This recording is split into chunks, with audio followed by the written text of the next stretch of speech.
Hello friends, नमस्कार दोस्तों। Knowledge for life group में आपका स्वागत है। गॉस लॉ से संबंधित हम ये चैप्टर पढ़ रहे हैं। प्रीवियस वीडियो में आपने गॉस लॉ की डेफिनेशन और उसकी कुछ क्वालिटीज, कुछ प्रॉपर्टीज यानी कुछ हमने विशेषताएं और कुछ महत्वपूर्ण तथ्य जो इम्पोर्टेंट फैक्ट्स थे वो आपने पढ़े। आज दोस्तों हम इसी गॉस के लॉ को हम फिर से प्रूव कर रहे हैं और वो कूलाम के नियम की सहायता से।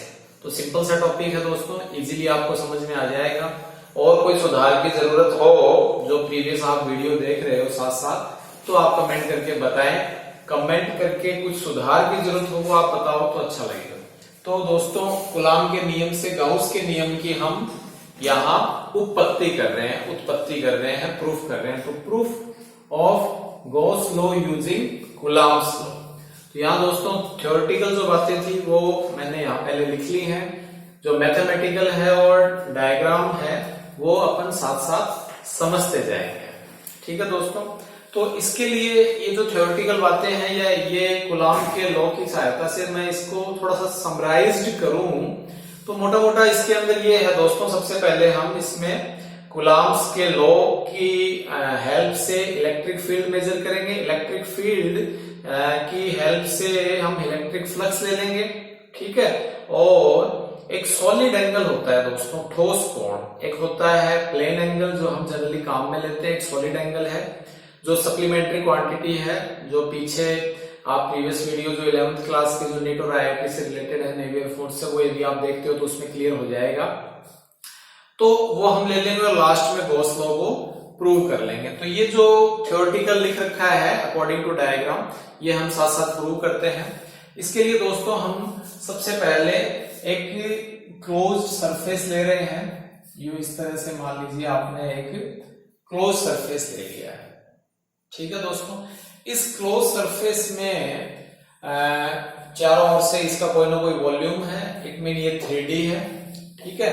और इसमें कोई ना कोई एक छोटा सा हम टेस्टिंग चार्ज या पॉजिटिव चार्ज ले लेते हैं। अब ये पॉजिटिव चार्ज दोस्तों इस क्लोज्ड सरफेस जो है इसमें से ऑल ऑफ पॉसिबल साइड्स में से यदि ये मूव करे तो इलेक्ट्रिक फ्लक्स प्रोड्यूस होगी। ठीक है। उसी को हम मेजर करते हैं। तो यही यहां लिख रखा है, let there be a closed surface. एक क्लोज सरफेस और आर्बिट्रेरी साइज है, स्वैच्छिक साइज है।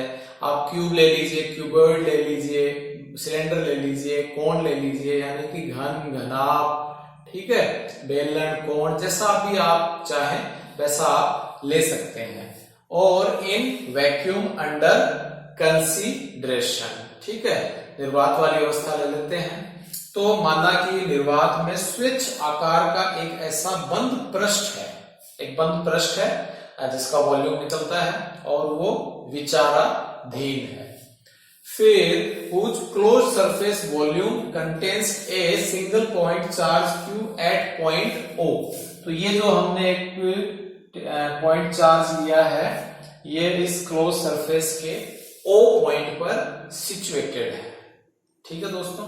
तो ये हिंदी में लिख रखा है, जिससे घिरे आयतन के किसी बिंदु O पर एक धनावेश Q स्थित है। एक धनावेश Q स्थित है। ठीक है। अब हम दोस्तों ये यदि पॉजिटिव चार्ज यहां हम एक छोटा सा एरिया ले लेते हैं और इस एरिया से यदि ये पास हो और इस एरिया को हम बहुत छोटे साइज का ले रहे हैं, इनफाइनेटेसिमल यानी कि अल्पांश के रूप में ले रहे हैं, बहुत छोटी साइज में से। और ये जो एरिया है दोस्तों, ये जो सतह है ये इस प्लस क्यू आवेश से r दूरी पर है और इस एरिया पर, इस क्षेत्रफल पर, इस सतह पर जो इस सतह का क्षेत्रफल निकलता है एरिया। तो ये जो सरफेस छोटा सा हमने यहाँ एक इनफाइनेटेसिमल जो एरिया लिया है इस पर हम यहाँ एक पॉइंट ले लेते हैं। ठीक है। Point P। और इससे r दूरी पर इलेक्ट्रिक फील्ड, इस इलेक्ट्रिक फील्ड की डायरेक्शन मान लीजिए E वेक्टर। और ये जो एरिया है इसकी आप डायरेक्शन जानते हैं दोस्तों, जो सरफेस है उसके परपेंडिकुलर होगी। तो यहां हम इसके ये परपेंडिकुलर ले लेते हैं और हमने ये इनफाइनाइटेसिमल एरिया या पार्शियल सरफेस ले लेते हैं, ठीक है। और इसको हम डेल्टा एस कह देते हैं और ये इसमें जो एंगल है ये हम थीटा ले लेते हैं, ठीक है दोस्तों। तो इसी से रिलेटेड हम आगे लिख रहे हैं, विचार करें तो डेल एस क्षेत्रफल से संबद्ध, यानी ये जो एक छोटा सा डेल एस एरिया है इससे संबद्ध विद्युत फ्लक्स, तो the electric flux link with the vector area delta S vector. तो क्या हो जाएगा दोस्तों, you know very well, delta phi is represent electric flux और ये हो जाता है E vector dot del S vector, scalar product of E vector and del S vector. This गुणनफल होता है विद्युत क्षेत्र की तीव्रता और क्षेत्रफल सदिश का, ठीक है। और इसको यदि हम सॉल्व करें तो ये हो जाता है E del S cos theta, ठीक है। स्केलर प्रोडक्ट में कोस थीटा आता है। नाउ इलेक्ट्रिक फील्ड की यदि हम यहां वैल्यू मेजर करें यूजिंग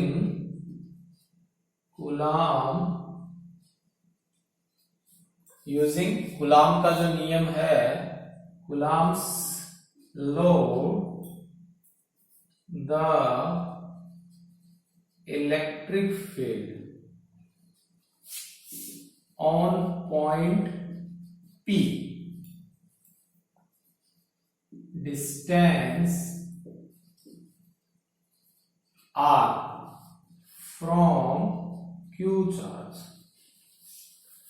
q आवेश से r दूरी पर जो बिंदु P है, उस बिंदु P पर विद्युत क्षेत्र की तीव्रता हम कूलाम के नियम से मेजर करते हैं, कूलाम के नियम से लेते हैं। तो ये आप जानते हो दोस्तों, E इक्वल्स टू होता है KQ upon are square, E equals to KQ upon are square, जानते हो, प्रीवियस वीडियो में आप देख सकते हो, इसका प्रूफ आपको बाकायदा करवाया हुआ है। एंड K होता है 1 upon 4 pi epsilon naught Q upon are square, ठीक है दोस्तों। अब ये जो E की वैल्यू है ये इक्वेशन 1 में हम इसको पुट कर देते हैं, तो यू भी डायरेक्ट लिख सकते हो from equation 1 and equation 2, equation 1 व 2 से, या put the value of equation 2 of E in equation 1, then we get, तो हम क्या प्राप्त करेंगे दोस्तों, तो यहां ये आ जाएगा आपके, यहां मैं थोड़ा सा यहां लिख देता हूं, यहां लिख देता हूं, जहां कहीं भी आप बोले, तो डेल फाई ये आ गया दोस्तों 1 अपॉन 4 पाई एप्सिलॉन नॉट, ठीक है, और Q del S cos theta upon, और ये आ जाएगा R square upon are square, ठीक है दोस्तों, ये आ जाता है। अब ये जो इक्वेशन 3 आई है, ये इक्वेशन 3 के द्वारा इलेक्ट्रिक फ्लक्स जो आपको मेजर हुआ है, ये इस छोटे से जो पॉइंट साइज जो एरिया है, जो इनफाइनाइटेसिमल जो एरिया है, जो ये इनफाइनाइटेसिमल जो एरिया है दोस्तों, उसके लिए आए। लेकिन हम इस ये जो क्लोज्ड जो आपके लूप है, क्लोज्ड एरिया है, इसके लिए यदि हम मेजर करें तो हम क्या कर देते हैं, इंटीग्रेशन बोथ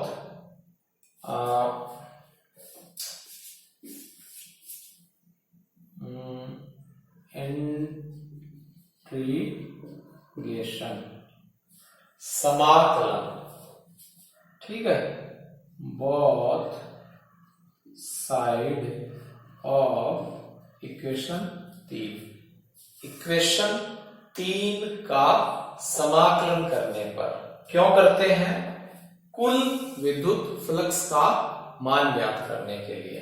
तो कुल विद्युत फ्लक्स का मान ज्ञात करने के लिए दोस्तों ये हमने समाकलन ले लिया, चारों ओर से बंद है तो ये क्लोज्ड इंटीग्रल होता है, बंद समाकलन। ठीक है दोस्तों, और यहाँ 1/4 पाई एप्सिलॉन नॉट क्यू, तो ये समाकलन से हम बाहर ले लेते हैं।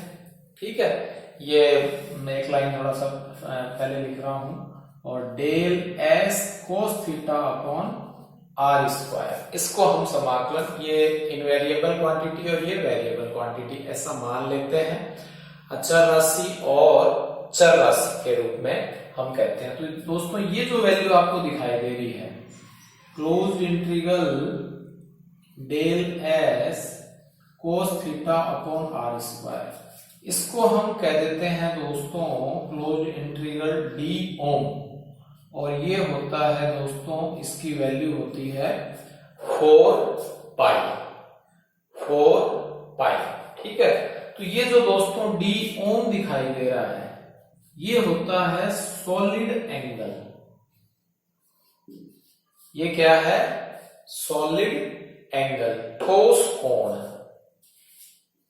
एट पॉइंट ओ, किस पर? ओ पॉइंट पर, solid angle at point O